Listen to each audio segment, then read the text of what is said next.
Hello and welcome to India Tonight. I'm Karan Thapar. With food inflation rising to 11.43% and headline inflation at 9.73%, we ask, how worrying is the situation? And does the government have a well-thought-out strategy for tackling it, or is it simply floundering for an answer? That's with a member of the Planning Commission and the Prime Minister's Economic Advisory Council, Sumitra Chaudhary, the Managing Director of the Centre for Monitoring the Indian Economy, Mahesh Vyas, and the well-known and highly reputed food analyst, Devinder Sharma.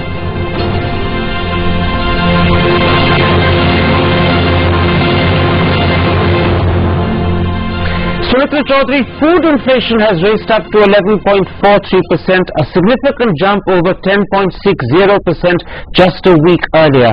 How do you read the situation?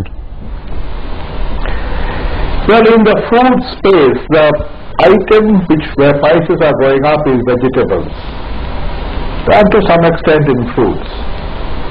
Vegetable inflation on year-on-year basis for the last week was 25%. And the culprits are seasonal vegetables that have just entered the market: okra, tomato, cauliflower, brinjal, you have it. These are where you have taken away 40-45%. It's likely, it's possible, that as the season develops, these prices may come down. But this is a matter of very serious concern. So that is your answer. It's likely, it's possible that the prices may come down, but we are not sure. But this is a matter of serious concern. Mahesh Vyas, given that during the same week in October 2010, inflation was 14.20%, there clearly can't be a base effect exaggerating the 11.43% figure. So would you accept that this makes the situation a little bit more worrying? Well, yes, but let me add that it's not only vegetables which can be blamed for this inflation. There is a whole basket of agricultural commodities whose prices have been rising sharply, and they have remained kind of high for a very long time. It is not cereals and pulses as much as it is fruits, vegetables, milk, meat, eggs. These are very different kind of commodities where consumers make a choice of keeping the demand high.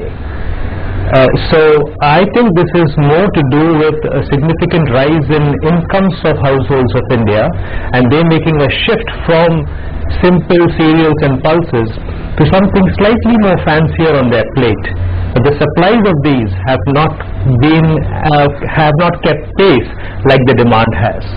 Now, Devinder Sharma, is this figure of 11.43% significantly fueled by festive season demand, or is it, as you probably heard Mahesh Vyas suggesting, part of a larger systemic problem which the government has yet to grapple with? Which would you say?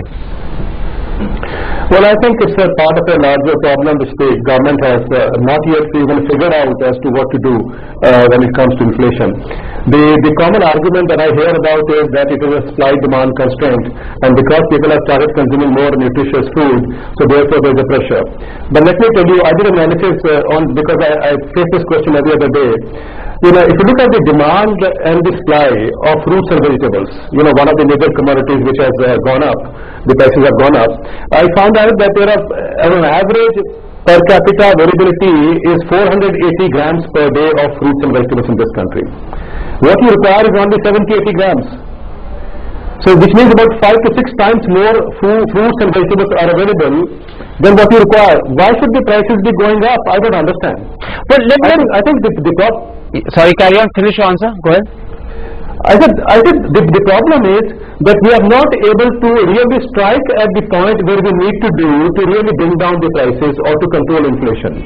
We are going about doing all the permutation combination with the Reserve Bank of India. I don't think Reserve Bank of India knows the kind of measure it is trying to adopt will really have an impact on inflation. I'll come to steps that we need to take to tackle the problem in a moment's time, but first let's concentrate just a little on what is the problem. Mr. Chaudhary, you've just heard Devinder Sharma suggest that the per capita supply is 4 to 5 times the per capita need, and yet prices of vegetables, fruits, eggs and meats continue to shoot up and up and up. So if the problem is not supply, is it to do with constraints in marketing? Is it to do with the APMC Act, for instance? I think there's a lot of substance of what you're saying. It's got much to do with logistics. I'm not very sure of Mr. Sharma's numbers, but we do know there's an enormous amount of wastage, and the wastage is paid for by the fact that the farmer gets a fraction of the consumer price. If he gets 4 rupees, consumer pays 40 rupees.